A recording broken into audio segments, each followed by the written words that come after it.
there was a theory called like the golden seed theory of motivation. And that's a theory that basically says when you plant a seed in someone, plant a belief, plant a goal, plant a aspiration they don't see themselves fulfilling, inevitably, if you keep planting and keep watering that seed over and over and over again, they'll be able to believe in it themselves, and they'll be able to grow within themselves to that belief. Yeah. So that's kind of my kind of vibes. That's my goal at the end of the road. Like, of course, I want to achieve my footballing goals, but at the end of the day, I want to be that kind of person to inspire and to be like, yo, have you seen this? But the world is full of this. You know what I'm saying? Fire, fire, fire, fire.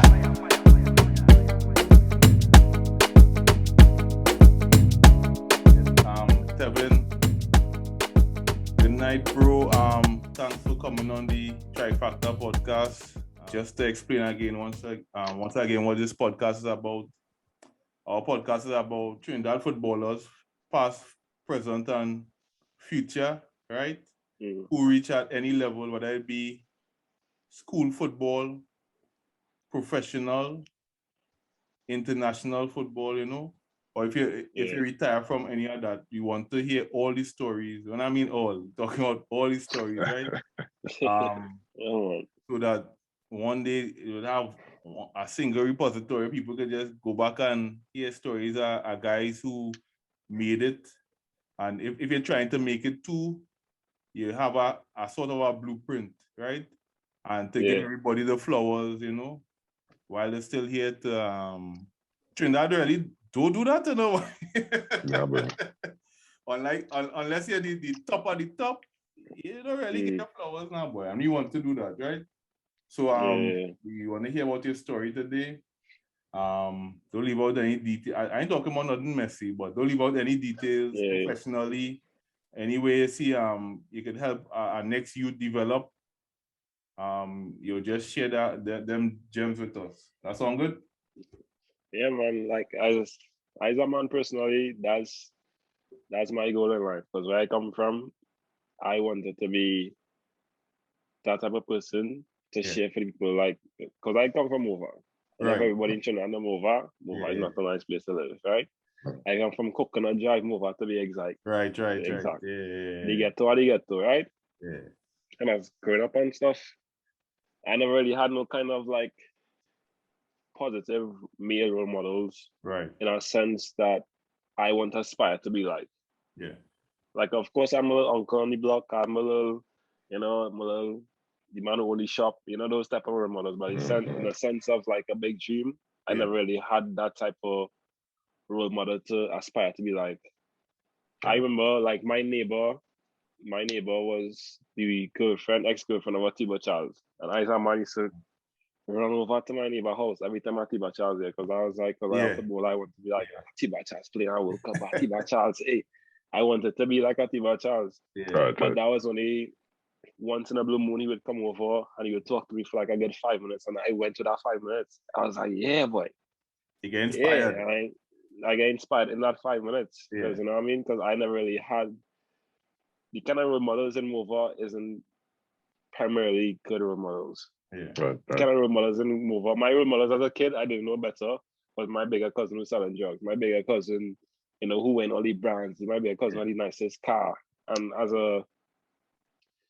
that mentality is very prevalent in Mova and very prevalent in Coconut Drive itself. And so when you guys invited me, I was like, yeah, this was kind of like one of my major top priority goals, because apart from like my football goals as well, I wanted in a way to give back and in a way to show people from where I come from that you know how to sell drugs. Yeah. School is good. Like you know what, you could sweat but come back in 6 o'clock when you want to come back in. Yeah. Because after 6 and over, you're sketchy. Yeah. You know what I'm saying? Right. So like when you guys presented me the opportunity, I was like, I was thanking God. I was like, yeah, it's my first time to like actually share my story and like actually give a voice or give a little seed of inspiration to someone else, you know? Because I'm a psychology major as well. Right. I just finished my bachelor's degree in clinical psychology. Nice. And there was a theory called like the golden seed theory of motivation. And that's a theory that basically says when you plant a seed in someone, plant a belief, plant a goal, plant a aspiration they don't see themselves fulfilling, inevitably, if you keep planting and keep watering that seed over and over and over again, they'll be able to believe in it themselves, and they'll be able to grow within themselves to that belief. Yeah. So that's kind of my vibes. That's my goal at the end of the road. Like, of course, I want to achieve my footballing goals. But at the end of the day, I want to be that Atiba Charles to everybody.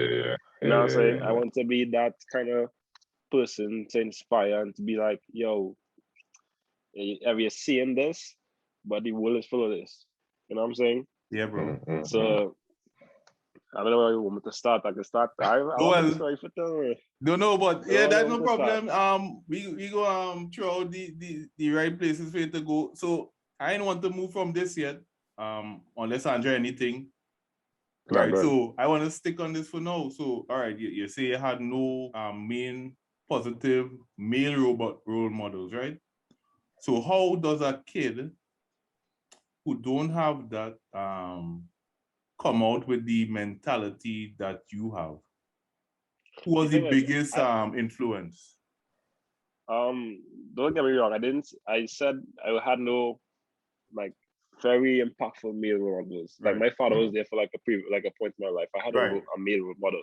Yeah. But it wasn't to my aspirations. It wasn't to my dreams. It wasn't to what I wanted to achieve. Yeah. So like, and growing up in Mova, all you're seeing is Mova. And all you're seeing is, you know, I remember I was like, what, 7, 8, I wanted to be a soldier because in the society in Mova, a soldier is a very respected person. A soldier is a really successful person. Right. But later on, when I grew up and I started to realize things, I realized that, yeah, that's really nice, but there's more to life, you know? Yeah. Not just being a soldier. But like, so for me, you said like, how I deal with this attitude or this perspective in life. Yeah. In a sense, I was always that kind of weird kid. I was always that kind of, because I was a quiet little boy. Right. Because I had my little issues in the home. So like, I grew up as a quiet person when I got up my home. Right. So I was always that quiet little kid, always observing, always thinking before I acted as a kid. Right. You know what I'm saying? So I was always that person who would think differently from the group. So my brethren and them would jump over the river. I say, why you jumping on the river? And they could walk around the bridge. You see what I'm saying? There's that type of personality I always had as a kid. So growing up in Mova, like, I just always used to think before I acted. And in a sense, and in addition to that, my mother always taught me that, like, I think this is where my goals and my dreams, my aspirations came from. She always taught me that for with God, nothing shall be impossible. Right. She inculcated that into me every single day, again and again and again and again. Yeah. So I think that's where I started to dream big, because I was like, if my mother tell me, well, I could do anything, I put my mind to, and I believe and I pray and I can do it. Who's my virgin on the street to tell me, hey, you carried out my dog, boy? Like, I distinctly remember my cousin when I was like 9 or 10 years old. We were sitting on the block and we was having a conversation. I was like, yo, I was 10 years old, and I got an inspiration because I played for Rangers. Back then, that's when I just started playing for Rangers, and it had Xavier Rajpal and all those big names playing for Rangers still. And I used to watch up to them, and he was just about to get a scholarship to go to America. And I was 10 years old. That was the first year captain Rangers to win the National Pro League. Wow. Yeah, we won the Pro League about 3 years in a row. I think that's the first one. Wow. And I remember I sitting on the block with my big cousin about 16, I was about 10. And I tell my big cousin, like, yo, I can get a scholarship one day and I can play away. I can play football professionally away. I remember my big cousin, I was 10 years old. I used to look up to my big cousin. I tell him my role models, I didn't have much. Yeah, so my big cousin was my role model. Correct. Because he was working and I used to respect him. And, you know, we used to play football every day. He teach me a little thing on the football field. You know, I respected him, man. So in a sense that, and then he came back and I told him, like, yo, I can do that one day. And he came back and he told me, I remember distinctly, because I wrote a paper about it as well, my psychology class. He said, people like us to achieve those type of things. Mm. And as a 10-year-old, your mind is just shaping to perceive the entire world. Yeah. You're just understanding more of the world, right? And I was like taken aback because I remember feeling conflicted and confused in that moment because my mother tell me, if you forward go on, nothing shall be impossible. My mother tell me, if you could dream something, you could achieve it. And my big cousin, my male role model in my sense, in a sense, telling me that happened to people like because I come from over. Yeah. That happened to me because we live in the ghetto. That happened to me because, you know what I'm saying? Yeah. But at the same time, in that moment, I kind of realized, well, at that age, I realized like, yo, something wrong with how people is think. Yeah. Right. Because like, Well, that's good for you, man. Yeah, because at that age, I remember I was a weird kid too, so I used to think everything through. I was that kind of weird kind of guy. Alright, man. Yeah. So that weird kind of guy. As he said, I know really, I didn't follow nobody and thing. But yes, I realized, well, at that age, I didn't understand that it was a limiting perspective on life, but it was just like, I don't think that's the right way to think at that moment, I believe. Right. And after a while, so growing up and stuff, yeah, like I experienced my share of adversity, like but it was still had positives as well. Like we went on to win the Pro League 3 times out of 5 years, we went like 3 times, come second the next 2.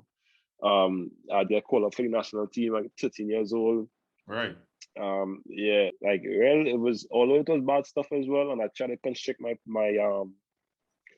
mentality, there was also positives as well. And my other older cousin, who I looked up to as well, he was a national under 17, under 20, under 23 goalkeeper. Okay. Sheldon, my big cousin. And then yeah, but I think the main thing out of all of it that encouraged me and put me in a place to grow, like that planted my seed and allowed me to grow, was attending KRC. Like hands down, because what had happened was so let me step back through the so how you get into football in the first place? So I mean, it sounds like you playing from a very young age, so somehow you get into football in the first place, and then kind of what make you realize you want to go QRC, and kind of how QRC shape you from there too. Now that story is real sweet, but the story was like the story was like I could, but it took there's a little kid. So actually, I was first into karate. So from about 7 to 10, my mother was actually put me in karate. I was really good in karate. I developed that sense of discipline through karate. Right. You know, son. And then that's when I first started interacting with people who lived outside of Movo, people who lived in different classes in Trinidad and Tobago. You know what I'm saying? Yep. And that's when I started to see like a bigger picture of what everything was. But since we were young, my cousins, Shivani Preto, like who playing for Jabuti right now, like we just were playing like a 10 by 10 yard and just sweat. We just used to sweat. Yeah. Be a foot sweat. We bust him up, we anti-pipe, we get legs, we come back out the next day. Break your glass. Break glass, bust toe, everything. Glass, about 10 bust a week, you know. Like it was just, as a little boy, it was just sweat, but I never really, and I was never a part of organized football because I was in karate, you know. Yeah. And I love it, like I love football, but like it wasn't, as a little kid, I didn't know, you know, I just wanted to sweat. I didn't understand, like, you know, it didn't matter to go and play football and thing. But in primary school, when I was like 10, I used to sweat in primary school too. Because Xavier Rajpal, the guy I told you, he was in the national team and went to the scholarship. He was in my primary school too. We used to sweat. And his little brothers and them in my grades, they all used to sweat. And they were actually playing for Rangers. And they were like, yo, you good enough to come and play with you? Come and play with me. But as a man, as a difference, I don't want to play with them and play against them. I will beat them because I come in, I played in my school team with them, so I will beat them. So I went to Sky FC first, and that's I played that because I wanted to play against them and beat them. Yeah. So you You choose another team on poop. Like I need to play on a different team. Yeah. Yeah, because I will beat them, man. I will come in school and say, yeah, we will beat you. Yeah. But it didn't really turn out like that too. Because I remember the first time we played them, we lost 8-0. Oh God, yeah. We lost 8-0. I remember that game. I real talk for that. Yeah, of course. I said, boy, that's a little $5 from them. I'm going to join them. And then we end up. You're coming now. You're coming now. They're going to join now, though. Yeah. So, yeah, well, boy, I remember that beating, boy. And then, because I'm the first year playing organized football now, boy. Right. Yeah, it was on this side, and I remember that beating back. So while you're here, I like to ask these things. Your natural attributes.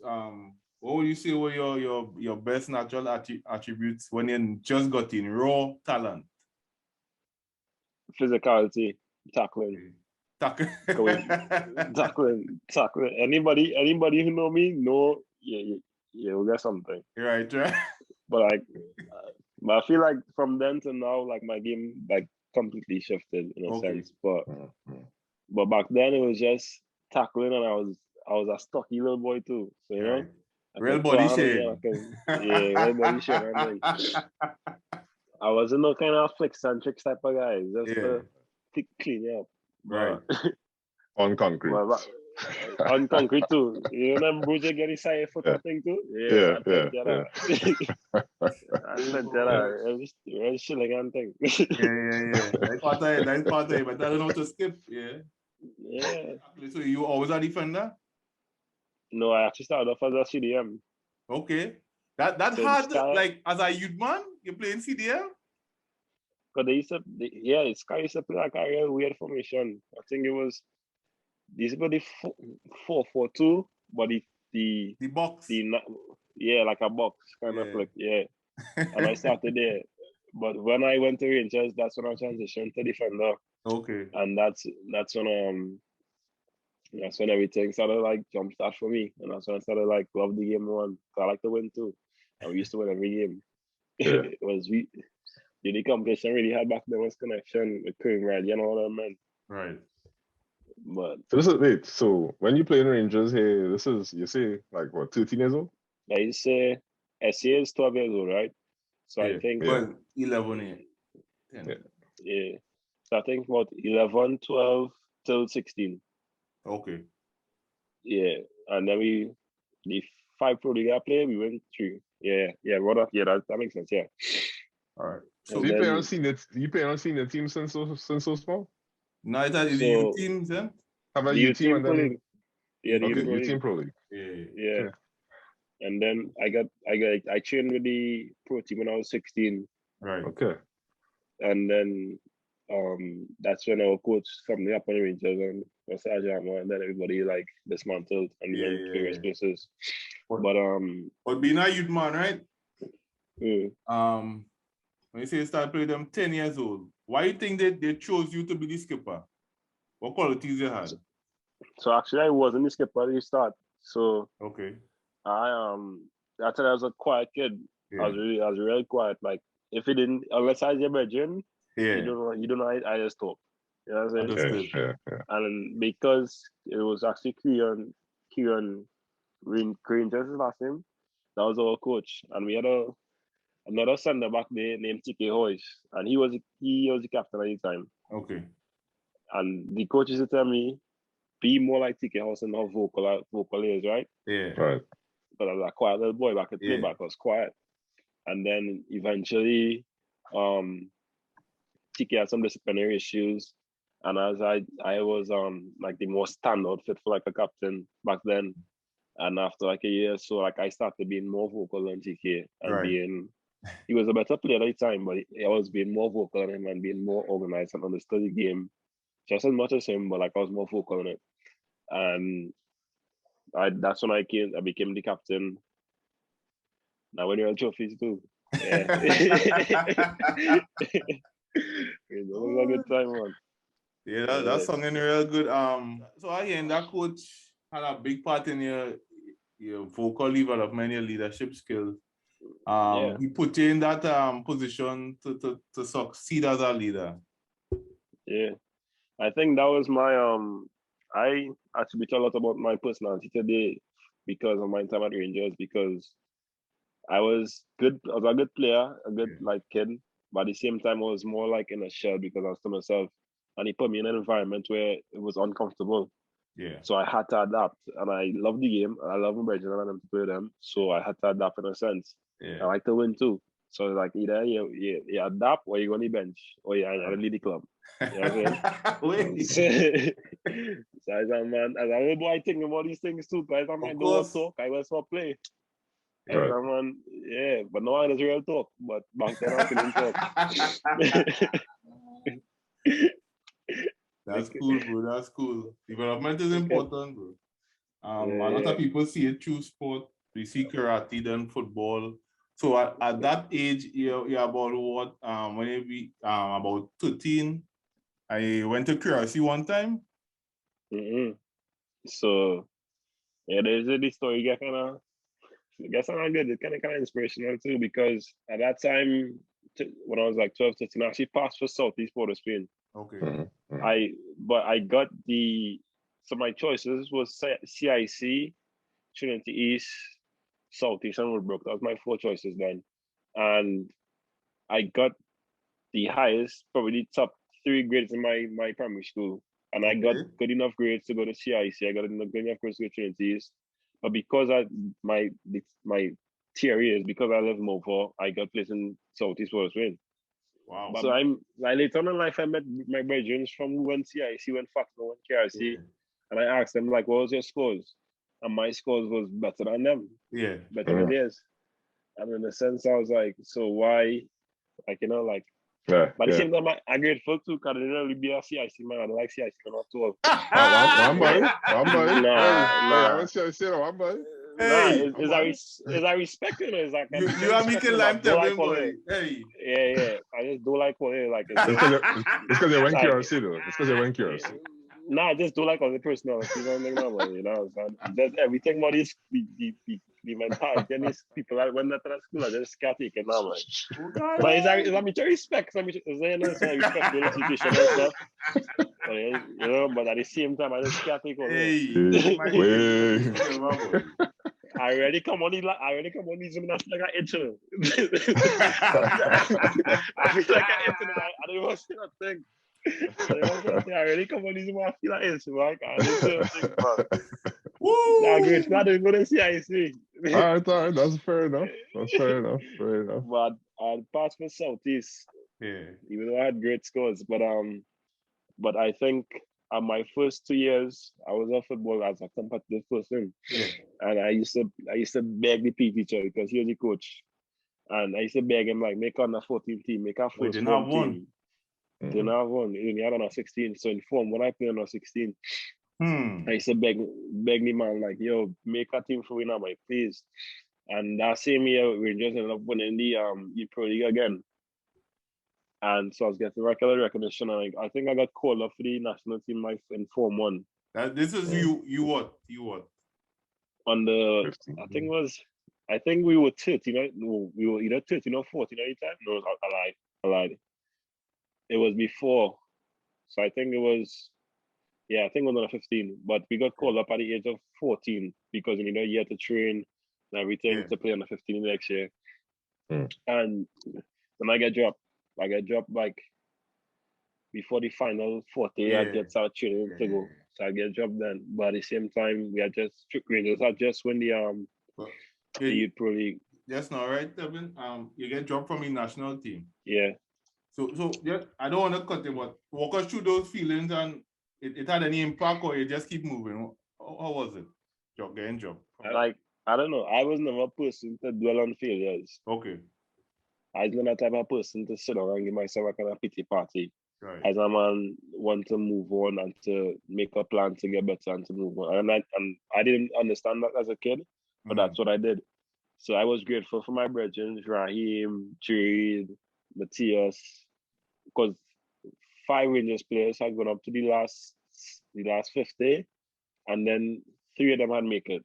And those were the 3, and I was the one that would get cut. Right. And But my brethren did. I happy for them. You know, that's a real good attitude, host. Because I'd be real cussing. Yeah, nah, man, I was not that kind of guy. I understand. That's great. Even though the 2019, I played my first USL 2, and 40 players getting like international, like national recognition. And for the goal scoring abilities now, boy. Yeah. But as a man in the back, I defended so I could score. And get recognition. But at the same time, that my brethren and I were big you up. I will make you, get that kind of inspiration to like, yo, go on the thing. I proud of you. Go on the thing. I ain't for my time yet, but I step proud of you. And I had that kind of mentality back then too. So I wasn't really sad or anything. I was just like, I'm learning from experiences. And then like after the day I got dropped, like 2 days after we had practice, I remember Coach Groove asking me to speak to the rest of players who didn't get selected. And I tell them, I remember my speech, I was like, well, I was the captain back then, so I was like, yo, like, I didn't get selected, but at the same time, it was a good experience playing with players at a level, like the best of the best in Trinidad. Yep. You know what I'm saying? And so I was really heartbroken. I was ready to go in the next training session. I was ready to go. I was ready to make the next under 15, make the next under 17. You know what I'm saying? Go back to the QRC thing. So I didn't pass the QRC. I transferred in because we had won the season that year. And my mom, she claimed she had a dream. I don't know what truth is, but she said she had a dream that I was going to KRC. So she like got You sure she didn't say CRC, dog? I really sure. I was listening very carefully. You sure? All right. Let's check it. Very careful. My ears was good. Let's check it. Nah, it's come back, my dog. And then she went to me school and she was trying to get me to the exam. And back then KRC had a KRC academy. And players who didn't go to KRC could have come and train with KRC players because in the academy itself. And then I went there, I showed myself, and they were like, "Yeah, you're really good. Like, yeah, you could play." Yeah. And then I got in to do the exam. And I passed the exam to get into KRC. This is after Form 2, so I'm going into Form 3 now.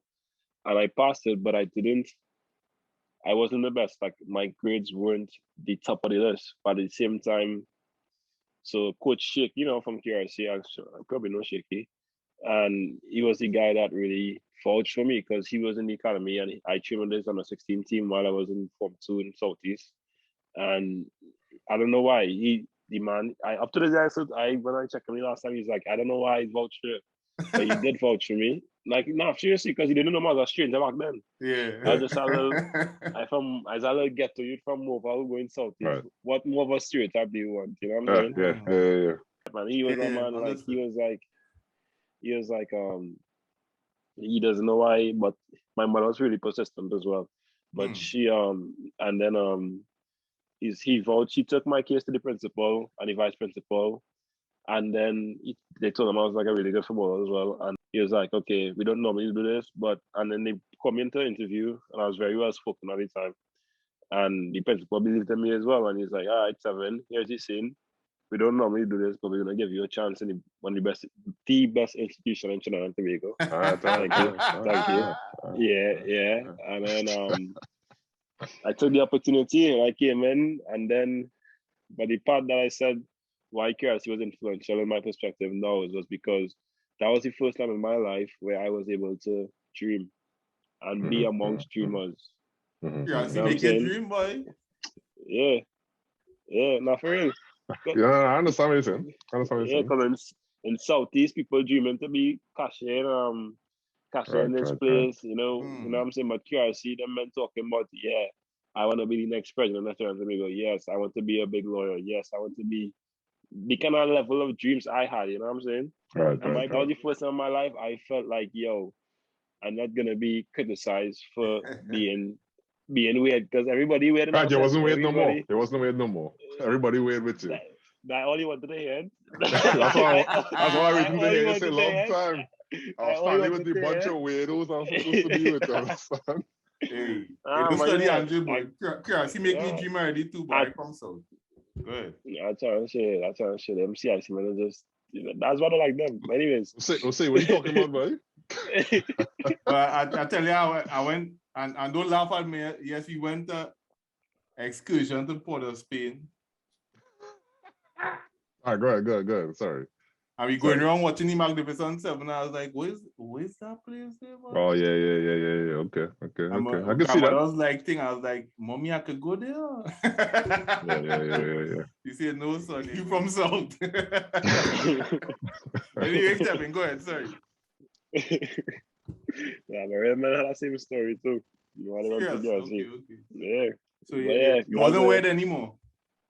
In a sense, yeah, like not weird, but like I was amongst dreamers. I was amongst men who had big goals and had really big aspirations, and they are fulfilling up to today. Like my brethren are still pursuing their goals and pursuing their change they want to see. Mm-hmm. And I'm still pursuing my change I want to see. And those people like really influenced in my life because I was just amongst a group of not only footballers, but like John Paul Rushford, these type of guys, you know what I'm saying? So like I was amongst good footballers, but amongst good leaders as well. You know what I'm saying? And that's the type of environment I needed to grow.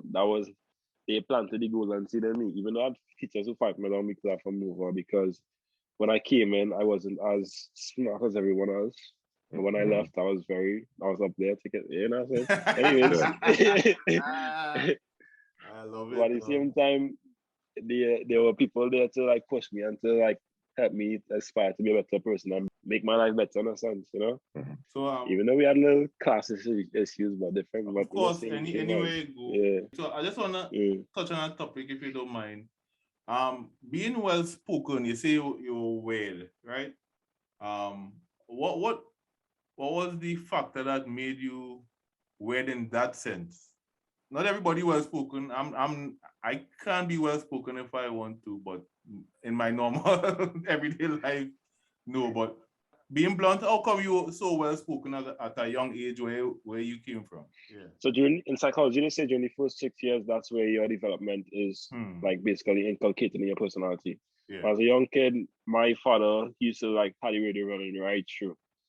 So like while I was hearing Creole from my family and from the people outside and saying, I was hearing proper English on the radio.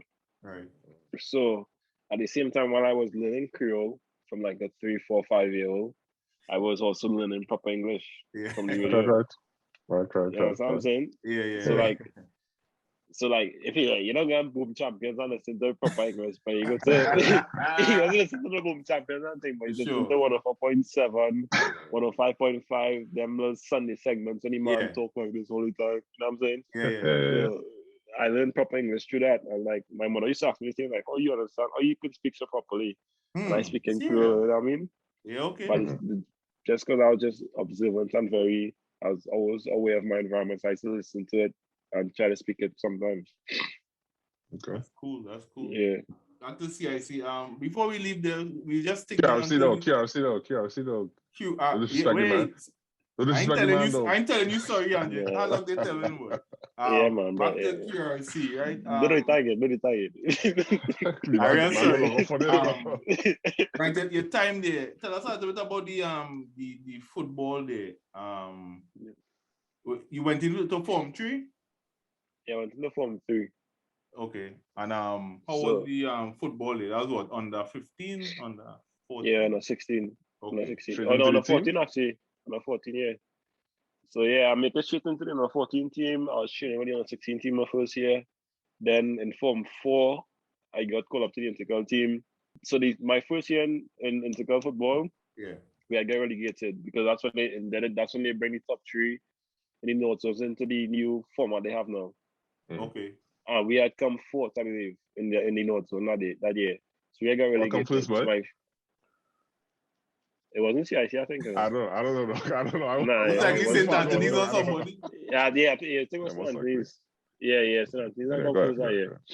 And then so like my second year we got back into the Premiership level, and then it was really, not to say mediocre, but like it was above average performances. Like we came like we considered at least amongst the goals in the league 2 years in a row, but we just couldn't score as much as St. Anthony's because they buy everybody, you know what I'm saying? and CIC, but we can go good it. But, yeah, good. Yeah, we can go Yeah, there. But I think part of the crazy football that was really influential in my development as a player was Coach Dexter Gill. He came in the last 2 years in my lower six, upper six, and form five. Last 3 years actually, and he changed the way I thought about football. And I think that's a big part of my success today and how far I've reached so far today. I haven't reached anywhere in my mind, but at the same time, compared to someone who's playing intercal, I reached somewhere. You know what I mean? But I think what got me here was his perspective he placed on us. Like he taught us like the Dutch system. Okay, right, yeah. Like he legit total football. He legit put us in a classroom, gave us people, well, not all of us, but like me and my brother Stokes, he was the captain at the time, Jared was the captain at the time. And legit gave us papers and showed us football on paper. Wow. And so that was a tactical kind of thing I was never used to. I've never I heard just that know from anybody. because he was a UEFA B qualified coach. Wow. And I have never experienced that type of coach in my entire life because we don't have UEFA level coaches in Trinidad on a normal. No, not normal. Not even in America, like this levels on Plenty of them have it, yeah. There's not UEFA, but I was blessed. We were fortunate in KRC. What was his name? Say his name again. Dexter Gill. Okay. But that is real cool though. That's real good. Oh, for form 4, form 3, form 4, yeah, that's real good. That's real good also. Yeah. But how did it help though? Specifically, how did it help you? Because like I don't know, like before Coach Gill introduced us to like the tactical side of football, tactics for in Trinidad, well not in Trinidad, I can't generalize for everyone else, but tactics for what I experienced before Coach Gill was press him there. Like you know what I mean? Like push him that side, push him this side, pull, you know what I'm saying? For sure. But for him, he broke the fields down into segments, like how you actually supposed to break the field down into segments. And like he made football a game of chess basically. In a sense, because I still am not the most technical player, but because of my knowledge tactically, I'm able to compete at this level, and I have developed more from the first year I was in America to now tactically, because I really practice, not tactically, technically, because I really like I train to develop it. You know what I mean? But I had that. He blessed us basically with that tactical knowledge from my first year. Because if I didn't have it then, I wouldn't think I would have been able to get the scholarships I got, the awards I got. You know what I'm saying? Because I was physical and strong, and that helps in America, and that helps in divisions I played, in all divisions basically. But at the same time, if you play a Spaniard, he's not gonna beat you with. He know you fast and strong. He's not gonna play a ball in behind to run for you to get it easily. No, he's not. He's going to pass the ball around you, and if you make a bad step, you're gone. Like I remember, I made a mistake this last season. I was real tired, and I made a tactical error, and my coach went off on me. You know what I'm saying? And that's like a side of football I wasn't aware of before Coach Gill. You know what I'm saying? Yeah. And not only that, like he aided my perspective on life as well. He believed in because he played for Southampton, he played one of the biggest. He won the national championship here in America. He had a short. He was on the national team. He was everybody. His nickname is Bully. I don't know if you know him. I played the nickname Bully before. Yeah, I'm thinking. What's it, man? Mr. Colin Rock. Yeah, he was mentioning Bully. He said Bully was a real good player. Yeah, and like even like small like physical like cheats he would teach us as well and stuff, and I still use it today. You know what I'm saying? So like he was very.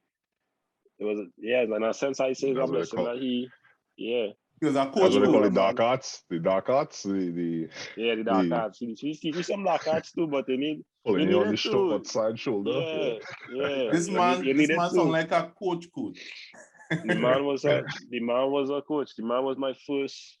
No disrespect to my coaches. Yeah. No, of course, no coaches. disrespect. Yeah. But he was just a different level. Like he articulated football to me and to the rest of us in a way we understood. So like for me, he would articulate to me visually, like he catered for me. But for someone else who doesn't need all of that, he just tell them once. But as a man, I want to like understand why I doing this, why I doing that. And he articulated in a sense but on paper and in like on the field itself. So that worked for me. So that was why I think KRC was very like and got me to the next level. And then he helped us get scholarships as well. I think almost everyone who wanted a scholarship on that team got a scholarship yesterday. You know what I'm saying? But how so? How you help you with that? The scholarships. Like how you get them how you get a scholarship? So he actually reached out because he's a really like he has a big name in America. So like he had links and stuff. He got me 2 offers, one from UNH and one from some other school. But at that time I couldn't afford it because that's when my father just left me and my mother alone. And like I used to be working in school selling things on the block, trying to make money and things. Like I couldn't afford to go D1. So like I couldn't afford to go directly. Life was in that time was real hard for me. So he got me those offers and he got Jalal Punwis. I don't know if you guys know him, he was national goalkeeper as well. He got all of us offers. He got us offers. And then he linked us, showed us what to do, and we had to do it. He never like feed us. He never like cool by throat and carry over there. He told us what to do. He like educated us what to do, and he gave us the opportunity. He gave us the choice to go do it. And now I respect him about it. And most people in Trinidad who was scholarships now, and I talked to my brothers when I'm in Trinidad, they want me to do everything for them. I was like, no, I'm gonna tell you what to do. Yeah. If you want it, you go do it. So I had to do SATs and thing? Yeah, so he taught us about SATs. He taught us about like how to talk to coaches, how you should write up your CVs. And then I was lucky enough to have some guys do it before the year before me. So when he taught them, he was teaching me, but I could also ask them as well. Yep. In KRC. So I would just call my reg and Jara like, yo, what I do here? Like, who do I talk to? And then Jara linked me to an international agency called Soccer Diamond. And they helped like 4 KRC players to go to come to the US. But again, like I wasn't in no kind of financial situation to afford anything basically. Yeah. So I needed like a full scholarship. So the D1 offers I got was all partial. It was really good. Trust me, it was really good. But for me it wasn't good. So like for somebody else, 5,000, 6,000 US was small money. Right, for me, it's just my father just leave my mother, and like she was just like it was just her trying to scrape or whatever. She could scrape up, and she see me like $20 to go to school. I used to eat box lunch in school and sell my water on the block. I sell my water on the block. Yeah, I really do. Yeah, but people don't know that. Some people don't know. Some people don't know that. People don't know. They know. Some people don't know. Only want to when it's a routine. Only when it's a routine. Yeah, that curry chicken coming on Friday. That would need some of the line come, but they want the peel. I want the Tuesday. Nah, they want the peel. I want the Oko rice at all. Nah, they want that soul. Nobody curry on Friday. Yeah. I don't want some line up before the belly video. But anyway.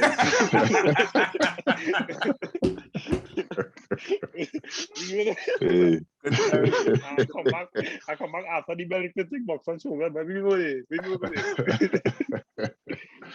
Well, yeah, I was in a state to pay no 5,000, 6,000, 7,000. So I imagine pay. So I needed a full scholarship or close to full. So my first year, so they got me a scholarship to Western Texas College, which is a JUCO in West Texas, basically. And our first year we went to the final. We lost one in the final. Our second year we won the championship. Okay. I was the captain the second year. And well, financially the first year I got a really great scholarship. I had to pay 800 US. Right. Only 800.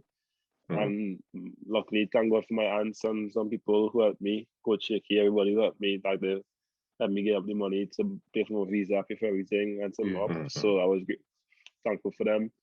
And mother as well, she take a loan, thankful for. Wow. And the second year I got a full scholarship because my performances were so good. Yeah. That sound cocky, but that sound cocky. My performances was good. Man. Listen, brother man, right? Brother man. It can't sound cocky if you work for it and you get through though. Come on. The only part that was cocky is all this QRC, CIC stuff. Like if you leave that out, everything. See, that's the problem with CIC, man. This country's cockiness with confidence, you know what I'm saying? With truth. Truth is relative.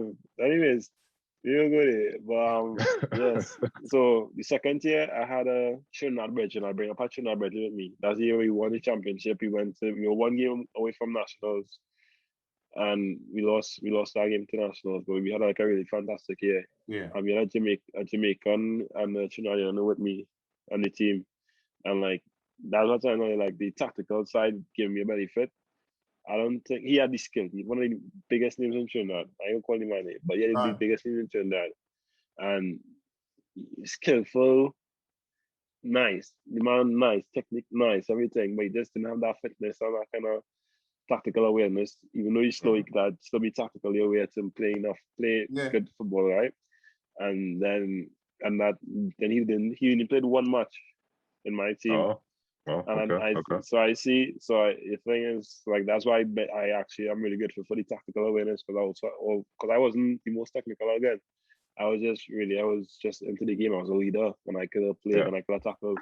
So, Tevin, I didn't know coaches at the university level place so much emphasis on tactics, you know. I never heard that from anybody at that level, that they place so much emphasis on the tactics.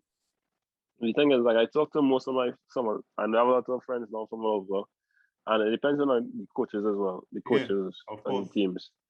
But even if the teams I played on, that even the coaches didn't put that tactical aspect of it into the game, the players on the team. So, for instance, I played with a Serbian wonderkid in Corpus Christi. That's USL too, and he used to sit us down, because the coach used to really put it together for us. He would just give us the basics of it. But he was supposed to play for Everton. The man is a wonderkid from Serbia. The man, he can play. He had MLS offers. He had MLS offers, and he didn't even play NCAA. Yeah. That's how good the man is. That's madness. Yeah. That's how good the man is, right? But he was just done with football. He was like, I don't care about football anymore. I just play for fun now, because he's that good, and he was one of the top 5 prospects in the USL too. Wow. And he just worked. Anyways, yeah. And like, he's a man who will teach me the tactical aspects of the game as well, because he sat us down, me and a couple of guys, and he taught us about like why move here, why pass here, why do this, why skip the line, then why move around the area, then why do this here, why do this, when to do this, why not to do this. And he like opened my eyes even more than Dexter Gill did, because like Dexter Gill gave me the basics, and I was grateful for that. Like, so that's why I could able to understand what he was telling us at the same time.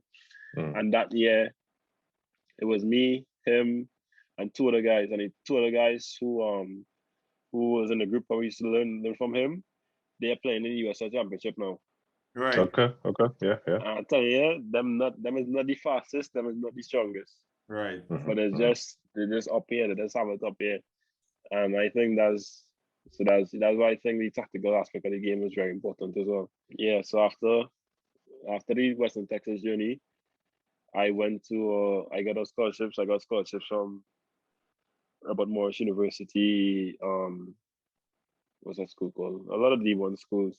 And again, I couldn't afford it again, because my mother, it was just my mother, and my sister tried to help as well, and my brother as well. But like, at the same time, I want to be a big 19-year-old and putting that financial strain on my family to achieve my goals. You know what I mean?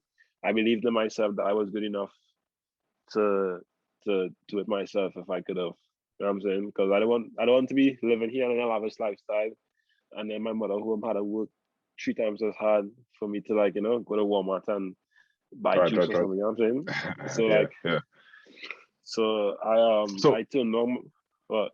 So these schools now offering full scholarship. So when the JUCO is 2 years, right? A JUCO is 2 years, and after the 2 years, it basically your accolades get you like the big scholarships, right? So I was a good player. Even though I didn't have played national championships, I still had like region or tournament team, this team, that team. You know what I'm saying? Yep. So it got me the same kind of 4,000, 3,000, 3,000, 4,000. So like for the people, that's really good. Them parents could pay that easily, but my mom, she couldn't pay that. That's 21,000 TT. You know what I'm saying? Dog, for sure.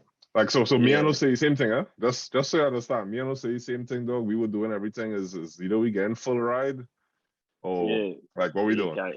All right, That's what so I'm saying. yeah. Yeah, he born in a silver spoon name out. Yeah, the fight fight. Exactly. Yeah, the fight Exactly. fight. So I ended up going to Anderson University in South Carolina, and Which one? What's the they name? have Anderson Listen. University. Anderson, okay. Yeah. So before I went there, they weren't really ranked at all. They were because they only have like the top 50 ranked or the top 25 ranked, and then they have bids at the bottom of it, and they weren't there at all. Okay. And but they had went to their tournament final the year before I was there, and then they gave me, I had to pay I think $200. So Nice. I was like, "Would." So like 3 years of school, I only paid 1,000. My budget Yeah. came up 20,000. Yeah, I was like, In "Oh, one word, in I one take one it." year. Yeah. One, I sure. Yeah. And then the team, one of the old coaches was really affiliated with Greenville Triumph, and Yep. that was like a big like factor for me because I believed in myself. I wanted to become professional. But before I transferred to that school, I played USL 2, and I think it's important for me to like articulate how I got that as well. Yeah. Because I think most trainees who come to America just relying on their school name to get them pro, and then in the end they just give up because they don't have the kind of like name they have. I watch a lot of like podcasts as well, and I watch a lot of like ex pros and professionals in America who live the life, and they all talk about the USL too if they were not in like a top academy or they weren't on the national team already, and they weren't in the top Division 1 school. And so that's what inspired me. There was a channel on YouTube called Become Elite, and that's a whole nother story. I really grateful for Become Elite, but they spoke about the USL Championship. Back then it was called the PDL, Right. Yep. and that's where most players get their name from. So the PDL or the USL 2 is basically the best college players, the best of the best in all division, NAIA, JUCO, and so Division 1, 2, 3. They come in the league, and then like professionals who don't out of contract, they come play, and then other professionals who have like affiliate teams in the USL Championship and the MLS, they have a USL 2 team as well. So Right. that whole the whole league is built up of around just players Development. vying to be professional or who are already professional.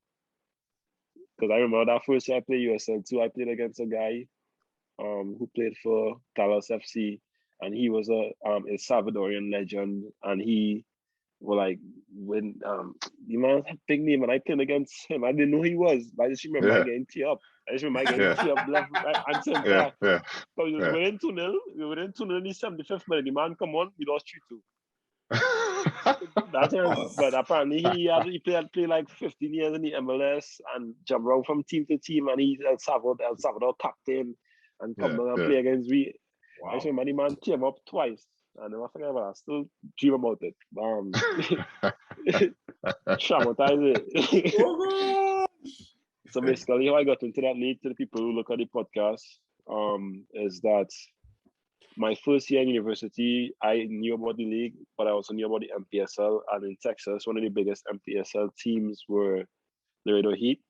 And I trialed for Laredo Heat, and I got offered to play. And then, like, I went to the second part of the trial because of my brother and I from the same JUCO team we went. And then he got selected because he's a midfielder, and then they had enough defenders who play at Creighton and all those big D1 schools. And the coach told me, well, you gotta ask me. So I failed the first year. And then the second year at university, I went there again, and I got offered again. But then they didn't fulfill it again because they said they didn't have enough beds. So I emailed, so I was gonna play MPSL, and I emailed all the USL Championship team, not the USL League 2 teams in Texas and all over, and the ones I was interested in. And I had a good enough CV because I have the accolades in JUCO.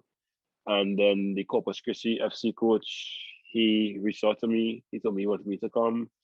I came. We had a match. I played very well, and then he signed me to play there. Wow. And I was the only JUCO player on that team. I was the only JUCO player on that team, and I started every game. I played very well. It was a really good season. This was before I went to Anderson University, and This is then during the summer? during the summer, because the USL2 is during the summer. Okay. So for those who want to like play the USL2 team, if they can't go back home, or if they want to like just see what the level is at the next level, just email the teams or like go tryouts or use your coach's connections to get to a different team. Get you to a team. Because I have some brethren who did the same thing and they struggled, but some of them actually got into teams during using that method. And but that's not really the only way, because when I came into Anderson University as well, a coach from another USL2 team came and watched our final, and he like reached out to me as well. So you can get like recruited like that. Scouted and thing, yeah. Yeah, you can get scouted as well. But that year in USL2, we had we break like real records. We most goals scored, fastest goals scored. Okay. We had the most assists, the most goals in history because of the Serbian one. It's because of the Serbian one, look at it. But everybody else get the notice to the people who score the goals now. Yeah, they followed it. Yeah, so Brethren, and it worked out for Brethren too, because he was one of the guys who used to come on the meeting with the tactical awareness stuff. And I know he's playing for San Antonio FC. And he was not like the most fastest, skillful guy I ever see, but he learned a lot during that time, and then he performed very well, and I'm proud of him. But yeah, so that's how you get in the USL too. And what's your question? So I was gonna ask, so like you mentioned that like you follow a lot of podcasts and things like that. So it's almost like so you had an interest in the game beyond being able to play it, like you really like the game. So you just follow a lot of things about the game, or was that more about like trying to like study the profession? I believe that if you want to be successful in anything, you have to study the best, right? So when I told my cousin when I was 10 years old, I wanted to come to America, right? That was my goals back then. I just wanted to play football in college, right? Right. But after my last season with KRC, I decided that I wanted to pursue it professionally. And since then, I just did my research. I did my research. I wanted to see what the best doing. I stumbled upon Become Elite. My brother Shamaria Chimo Become Elite. And that's basically professional guy, Matt Sheldon, playing for the Tulsa FC right now. He documented his journey and how he trained. And I never knew that's how professionals trained. And I was like 18 years old. And I never trained like that. So like he used to live football.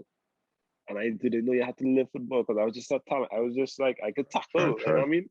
I just thought football was just the training, the little like small thing we used to do after training, and then game. But I didn't understand that football was a holistic sport in every aspect of your life. You need enough sleep, you need that proper nutrition, you need proper practice, you need to be in the gym right through. And I didn't know that. But when I was 18 years old, I said, man, I want to become professional. And my brethren here who play for QPR Academy, who play in this academy, that academy, Serbian wonderkid, they knew this since they were like 10 years old. Yeah. So they were living. And other guests talk about the same thing though, where it's just you just realize, and there's no disrespect to Trinidad and things like that, but you just realize up to that point you're not really being prepared for what the next level is going to be. You're going to be hit by people who have been is a professional the whole time. So interesting. Like these people are professionals. They don't have the talent. Like most of the people I play with who got all these national accolades and stuff, they're not talented like a John Paul Rashford. They're not, Isaiah Ali. They're not fast like Isaiah Ali. You know what I'm saying? Right. But these guys are professionals since they were 10 years old. You know what I'm saying? And I just knew about it when I was 18. So in a sense, yes. So that's why I wanted to, like, if I didn't know this at 18 years old, what else would I learn from people who are already in the positions, who are already in the professions that I want? So I started, so there was a podcast called the High Performance Podcast. And I know High Performance. They talk to like all those big guys, we were Ferdinand, like Daniel Sturridge. They talk to Sturridge, I think Sturridge one too. And I listen to these guys, and I just try to live my lifestyle, being true to myself and who I am as a person, but also learning little bits from everyone else. Because that's my goal. I want to take Trinidad to World Cup. I want to be on the national team. I've been dropped so many times. I've been not called up so many times. That's my goals. I fight towards my goals, and I'm going to achieve it. But at the same time, within my journey, I want to learn from the best. For sure. I remember I used to train with Johan Marshall. Nice. I didn't even use it because this was before I came back to before. This was during COVID, after, like, when it was opening up a bit, before I came back to America. I used to go train with Johan Marshall, Wooling, and all them men. And I didn't even care about the training. I didn't even care how I performed. I was just watching and learning from them. Yeah. Right. You can ask Marshall himself. I would ask you. Even he probably think I was a stalker or something. I just be watching just to learn from him. That's how shit. I just wanted to learn from the best. I know this man scored. This man scoring against Mexico and make it 4-4. You know what I mean? And I want that for myself. So I want to learn as much as I can from these professionals. Man sweating, it looks so, and see Tevin writing notes here. Tevin, you ever see the clip with that time watching Ronaldo? Yeah. I'm smiling and thing, right? I'm just smiling. I will learn from these men. These men, that's the right way.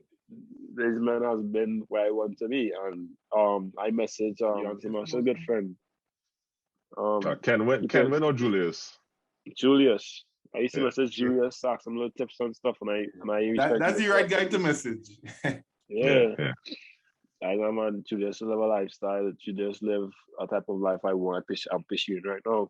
Yeah. And so like I was always that type of person to like just research and learn from the best. Okay. And that's why I think I listen to the podcast and everything. That's two standout defenders, so you can't go wrong there. Yeah, so I was gonna ask in terms of the so how hard was it adjusting from junior college to playing in the league in the USL D2? It was real hard. I imagine, right? So it was real hard because I'm on the first day I went, I couldn't make a good pass. I couldn't connect my passes. Like I was slower. I wasn't to the level. I wasn't playing as fast. I didn't understand as much as they understood. Yep. Because these players is the best of the best. These players, this is a Serbian wonderkid. This man played for QPR Academy. This man played for England futsal team. You know what I'm saying? So these are the type of players I was either a swim or a drunk. You know what I'm saying? But luckily enough, it had players there who weren't on that level as yet as well. Like so like I wasn't there. I aspired to be there, and in the end, I was there, but I also wasn't at the bottom. My mentality I just always want to get better. So I used to like get a little patch of grass, because we got apartments to live in, and they paid for everything. Mm-hmm. And there's a patch of grass outside the apartments. I used to be out there, my little cone drills. I used to be out there after practice.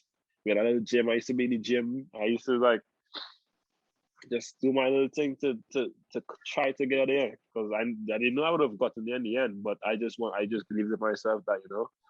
And then in the end, I played all the games before I get injured in the last game, and I was good in the end. Like I was, but at the start it was real hard.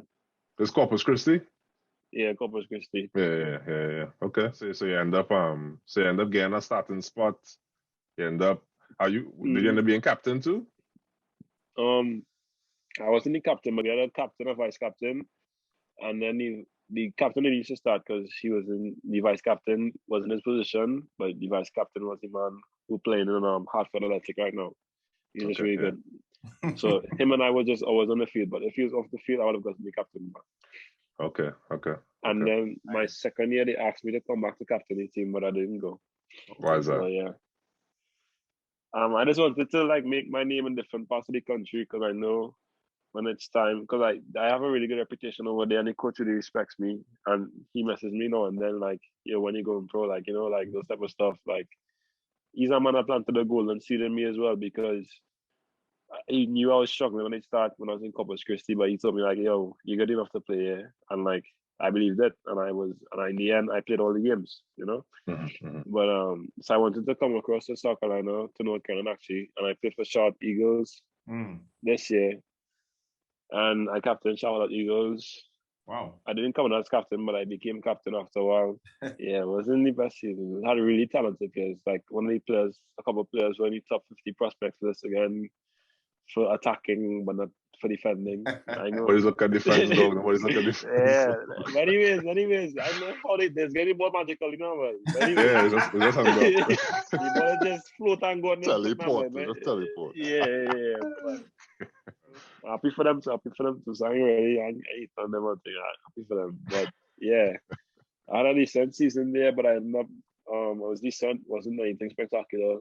My Cowboys season may have been better, but I wanted to make connections in that part of the country as well because I learned as well over time that it's not really about how talented you are in America, but who you're connected to. That's anywhere, bro. Yeah, you know what I'm saying? Yeah. And so, like, I knew, like, if I went back to Corpus Christi, I play, but I only know the same amount of people. I only have the same connections I had 2 years ago. So I came here, and I actually linked up with that Trinidad coach. He's the assistant coach for Charlotte Independence, the USL Championship team. Okay. And I didn't know he's from Trinidad, but he might be from Trinidad. I said, yeah, you should. Well, yeah, so I made some good connections over here, and then like my brothers and them like made some good connections. So in the end, it wasn't all negative in the sense that I didn't achieve my goals here, but at the same time, probably God had a different plan for me over here. So like I was grateful for the experience, and the football was good, the facilities was good, everything was good. So I'm grateful in the end. Right. I think we came fourth and the top three went to playoffs. So this is just me and my ignorance. So I'm hearing, is this just another summer you still in college? I'm trying to figure out how it works. Are you done with college? So remember Corona, we had the Corona year, right? Right, yeah. So that was last year. So all the NCAA athletes got an extra year of eligibility. Okay, understood. So I recently graduated with a degree in clinical psychology. Right. And I got the opportunity to go to a D1 school. And that's a whole story in itself too, because nice. I was supposed to transfer to Marshall University. Okay. And they just won the national championship in D1. Wow. But my coach kind of messed it up for me. Like, he really messed it up for me. Because I was 2 days away from signing to the #1 Division 1 school in the country. And the coach, I ain't gonna put him on no boss or thing, but the coach, they just say he messed up for me. Yeah. Fair enough. Yeah. Because I love the man still. I respect him again. The man helped my family. Yeah. You know, I can never talk bad about the man other than that. But at the same time, I choose to see the good in the man rather than that. Yeah. But I was 2 days away from signing for Marshall. That would have been nice. But anyways, I was 2 days away signing from Marshall University. And then the coach said some stuff, and then they took away the opportunity from me. So I ended up going to the school's called St. Joseph University. They are ranked, I think, the 101 or something. And I'm going to D1 school now on a full scholarship instead of that. And yeah, another pay again. So we go in. We good. Yeah, we want to see another pay again. So yeah, I got a name for myself, and he watched he recruited me to go to St. Joseph University. So I'm going there, and hopefully, I'm working towards having a really great season, and not having to go on trials in order to get signed. I'm going there to because the school I'm going to, they're doing a kind of thing where they're bringing in a lot of older players and players who are in professional academies who 22, 23, and they've been a more senior group of players. Hopefully we can do something really good and go into the NCAA championships. And I'm working hard to be good enough to get drafted.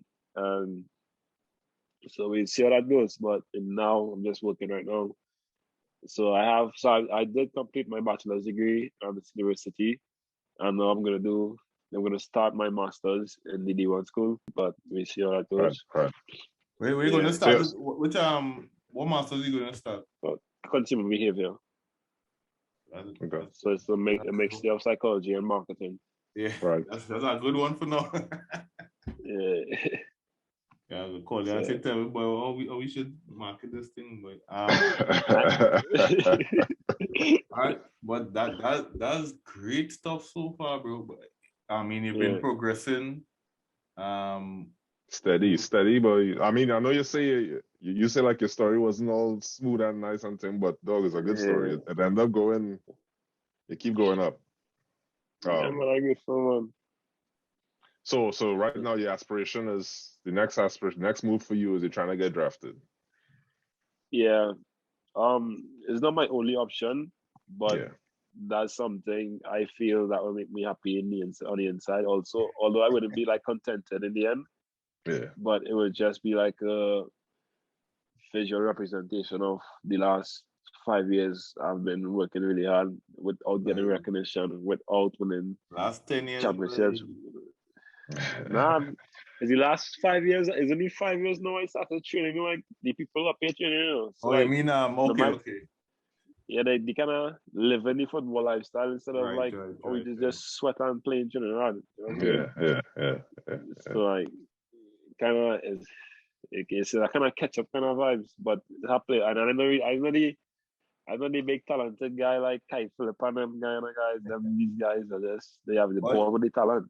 But before Kobe passed away, I used to really listen to him talking to us, right? And brother, trust me on the right part, because the extra work you do after training and thing, plenty men don't know that it's part of the that is comedy territory, right? So trust me, you're talented enough, and your hard work will make up for it. Yeah, that's another thing as well, because I have a little cousin, he's 2 years younger than me, but like ever since we were young, we always used to compete and thing. Right. And he was always the more talented one. The man, he was playing for Jabalti, I was playing for Rangers. Rangers and Jabalti, he supported all the time. Okay. And I used to beat him right too, but anyways. He didn't like that one, but I used to beat him right too. But he used to play up. Anyways, like when I came back to Trinidad now, and he saw like how much more I used to train. I used to run around Morvant. Everybody used to watch me like, he's like kind of mad man, are you running? Yeah.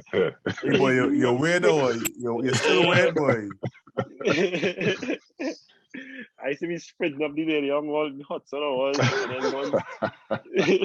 Oh, that was you. All right. Okay. Yeah. I say you ain't seen nothing. You was not no tall when the man was running. I remember that time I sorted voice and Major Penny and them.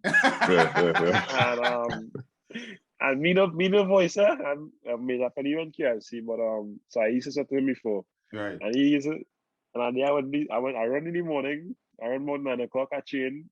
And I come back home and I went at 5 o'clock. He said, "Tell me, you're like a man. I run you, lady. I'm just so." I just hope you ain't kick down voice, eh? One kick. Oh, yeah.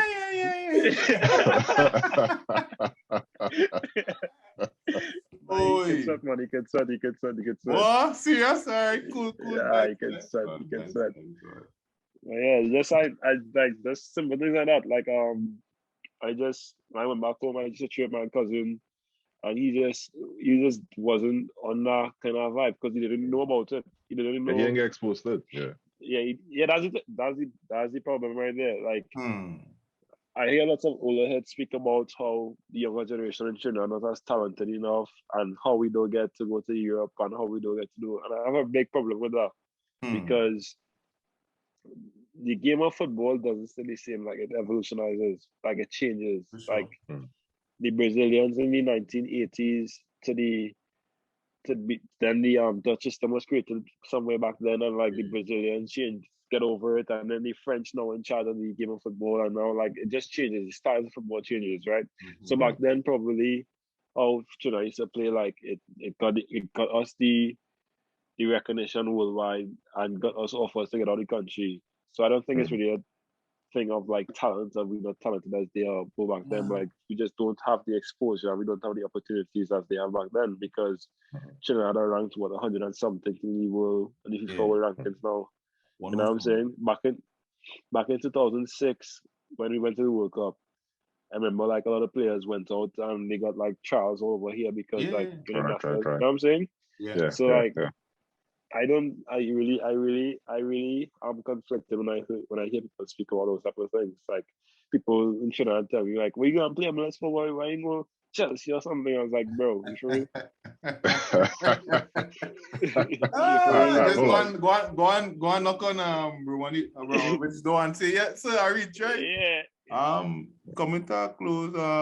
So bro, you say you're moving towards your goals.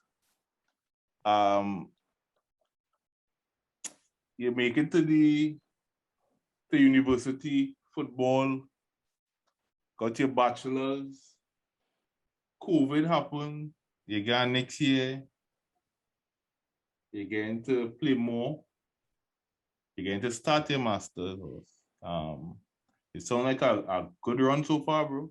Yeah, but I don't know. I don't see it. Well, I'm not grateful for that, you know, like the achievements and stuff, but like that's not really why I want to like Right. like I'm grateful for it, like it was a part of the process, like but Right. my goal at the end of the day was my end goal at the end of the day is to like help Trinidad make a World Cup, like let everybody else experience what I experienced in 2005 when we made the World Cup, you know what I mean? So like in a sense, like I'm grateful, like I did it. I did the bachelor's part because my mother like pushed me and I wanted to be different now. I'm the first person in my mother's side of the family to actually go to college and Right. finish and to have a Right, degree. right. You know what I'm saying? So I did Yeah. that to be an inspiration. So I couldn't come and talk to people in a over and say think differently. Or like this is not just this is the only picture. This small circle you see is not the full, you know, the full picture. So but Right.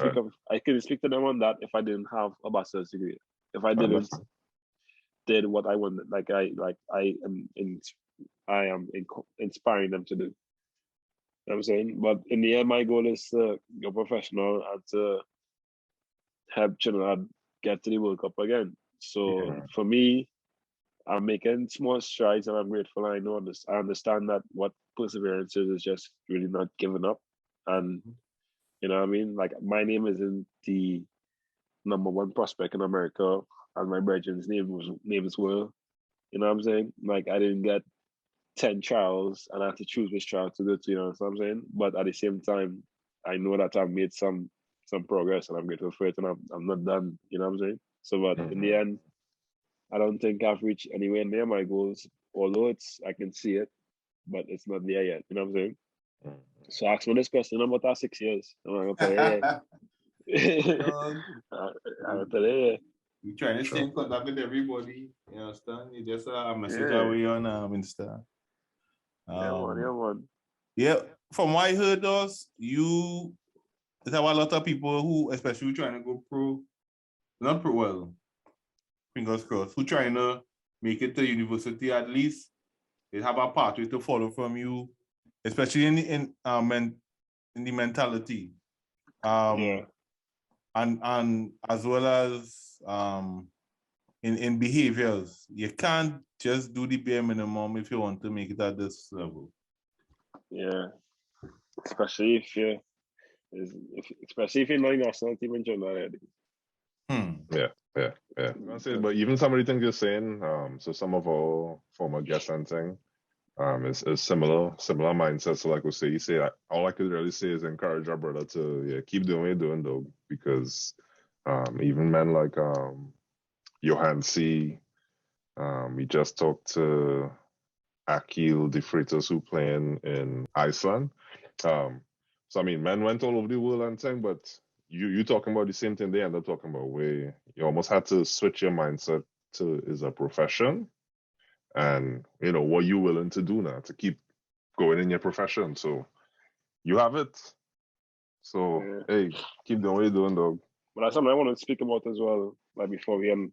It's just that, like you say, like it's a profession, you have to live it daily and stuff. At the same time, I think a lot of people get that confused in the sense that, like, when you have to live the profession daily, you have to live it daily. Like, it's a daily fight. It's a daily fight to get enough sleep when you're in season. It's a daily fight to get up and go to the gym. It's a daily fight.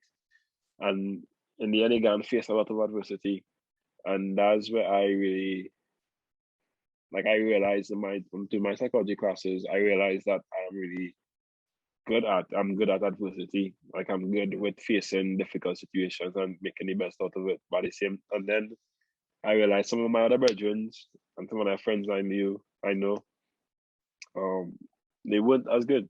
They came to America, they play university football, and now they're losing scholarship money. Now they have to transfer. Now their attitudes aren't good at all. So like the coaches don't like them, and now like the coaches trying to cut them. You know, I have players who were placed in difficult situations because of their attitude, because of their sense when their perspective when they're faced with adversity and stuff. So I think and even like I cannot speak for the professional gamers yet because I'm not there yet. I'll be there soon, but at the same time I can speak for the college level, and I would not have been able to achieve what I've achieved in the college level, like on my conference teams and I win one championship, but I've been to like 4 finals in the 4 years of my school. You know what I'm saying? Right. So, but that sense of adversity and that you really just can't, you have to have the right mindset when you're faced with failure. And that's what I think in Trinidad, you can get away with like, oh, that coach will like me, dog. These are shippity, dog. You don't know football, like, dog. Right. And you can switch on like fight down scene, boy.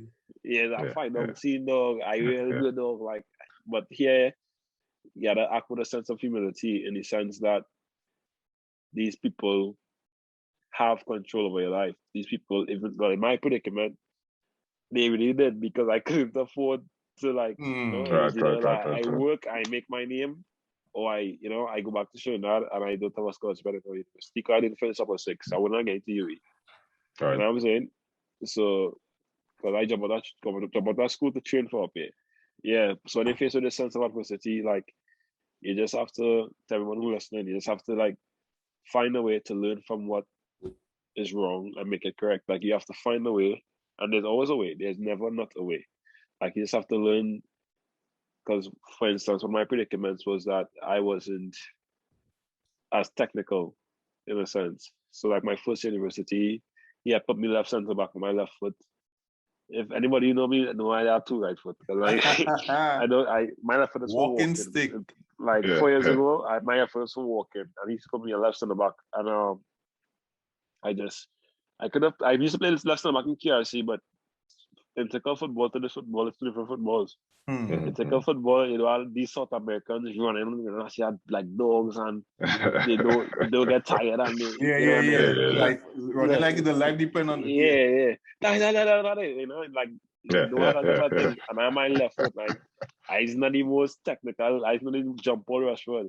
So like in a sense, I had to face adversity where like he was like, yo, if you need to get better, you're gonna get bench. I was like, nah, I can't get bench because I like my mother can't afford for me to go to school next year if I get bench. You know what I'm saying? Like I have no option, so I have to work, I have to face that adversity head on. So I used to go after practice, and not after practice, because I don't like people seeing me. So I used to go before practice for next jersey, and then put back on my jersey to look like I ain't sweat. But anyways, I want them to see that I working hard. But anyways, I used to like go like just pass my left foot right through, left foot right through, just speed that, and I faced that adversity in the sense that like when failure comes, failure isn't like permanent. Failure isn't like the last aspect of it. Like you need to get over it. That is just a hurdle to get over, and that's what most people. Well, not most people. Actually, most of my brethren who come to America, when they were faced with failure, they crumbled. Yeah, and that's where, like, because like who's you to come playing in Tickle and this guy plays at Santos Academy or this academy, and he played in the FA Youth Cup, you know what I'm saying? And like, these are the reality of the situation is if you're playing at the highest level in America, these are the guys you're gonna be competing with. And they don't care that you won 10 in Tickle. Them care about who's the better player at the end of the day. Like, and they have the advantage because they grew up in like proper academy systems. I don't even think Trinidad have a proper academy system where you live in and where you compete at a highest level right through, you know what I'm saying? Bro, we played football for 2 years in Trinidad. That's actually sure. So like at the end of the day, like I understood at a young age that I was at a disadvantage because my captain my first year, I was faster and I'm stronger and I'm tackle, I don't get beat and thing. But what he had over me, he had technical ability because he grew up in one of Mexico's like prime academies. And he would always coach would always favor him more than me on like playing because he just had that tactical and technical awareness. But what I did, that's not an adversity that I faced. I didn't understand. He had it more than me. So what I did, I watched him every single day. Yeah. What he did. You know what I'm saying? Another stalker woman. Yeah, I just stalk these men, my dog. Boy. I don't know. I just stalk these men, man. I used to watch him out. He used to pass. I used to think everything. For sure. Even up to like my last season here. So this year I got all conference or second team all conference. And when I went to Charlotte Eagles, the guy who got first team all conference in my position was on the same team. I stalk him. I stalk him. I stalk him. I realized it. When I touch the ball on the right hand side, I can just skip the line to go to the right winger. But instead, he takes a touch and he picks it across the field where there's a better, like a numbers up game. And we can attack from a different position. It's like, which way I have to do? I touch it and pick it the next side of the field too. So that's how, you know, so like you could always learn something from the adversities. And he was a player that he was in the first team, I was in the second team. So they have to see something in him that I don't have. Right. And he grew up in what? Some big academy. He grew up in Norwich Academy. Wow. I grew up playing in some other regions. You know what I'm saying? But these little things, these little adversities we are gonna face as if you're aspiring to come to America, you're gonna face adversity. But at the same time, you gotta have trust in yourself and believe in yourself that you're gonna get past the adversity, and you have to do everything in your power to get past the adversity.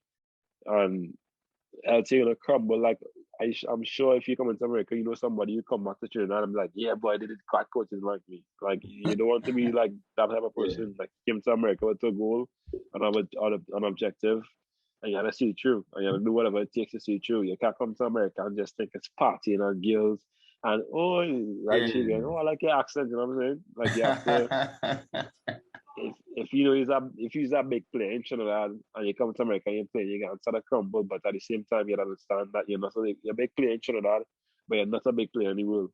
Like you're playing with the best of the best. Well, the best of the best in this hemisphere of the world. You know what I'm saying? So like you're gonna be faced with that adversity. So anybody who comes into America, don't think it's like a bed of roses and like, you know, like even and worse yet, if you come to JUCO. Like you have to have accolades as you know go to a good school. Okay. So and when you come to JUCO, it's a risk because your team might not be good. So you have to perform. So you even like you're under a bigger burden. Right. Because I didn't know if my team was luckily my team was good enough, you know what I'm saying? Oh yeah. But so like I just want to like preach that word to everybody, like it's not gonna be sunshine and rainbows. I fed up to see people come to America and give up and would transfer school right as soon as they come because like and I started here, you know what I'm saying? Like I remember I get bent in my juke and I get mad. I went and train after we come off the bus and we come back out and everything like those that face that type of adversity. Like I remember the first year I went and train with Johansson and the coach Paulie. And he's telling me like certain stuff I needed to improve on. I get mad. I went back home and I trained after the training. Like those type of stuff you gotta do. You know what I'm saying? Because like if you have a goal, you gotta die for it. You know, you gotta believe in yourself, you gotta die for it. But that's just my message to everybody who wants to come to play here.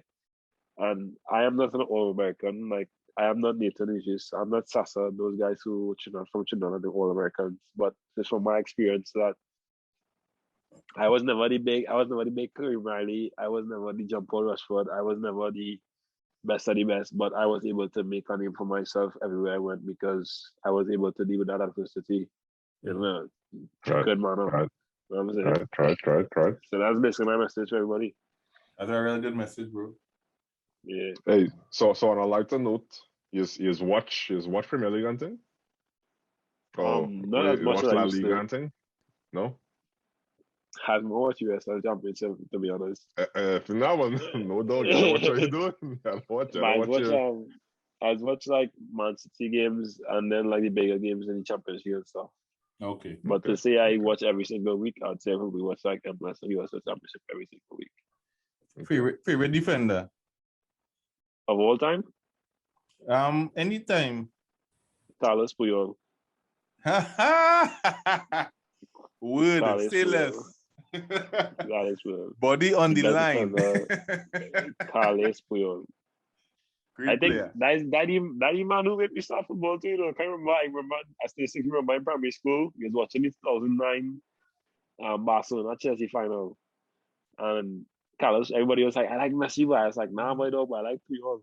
And from there, they used to start to call Puyol and thing. They real chin up. They real chin up too. You know, that great player, though. Don't just Yeah, for sure. He's a big player, right? Yeah, that's a great one. As we are about to close, I just want to hear one more thing. You mentioned the Wonder Kid, right? Yeah. Now, normally you hear Wonder Kid, you talk about his pace, his electric, or he beating away everybody, or he just so dynamic. You describe his tactical awareness. I don't think I ever hear that where a guy who's a Wonder Kid and he describe his tactical awareness to be his best attribute. So you think he learned that, or you think that could be natural in somebody to understand tactics? He was tactically educated, but he had a sense of like, because he was so tactically educated, it complemented his game. Like the man had one move. the man had legit, okay, one move for position, because he used to play our 10 and our winger. Right. So the winger, the only move the man used to do, he used to check you and come back and get the ball and take it and do it thing. Right? Right. It will work every single time. And he wouldn't check you and come back quick. He would jog, get a check, come back and take the ball and do it thing and spray it. He had like 15 assists. Wow. In 14 games, and he had like 9 goals. And then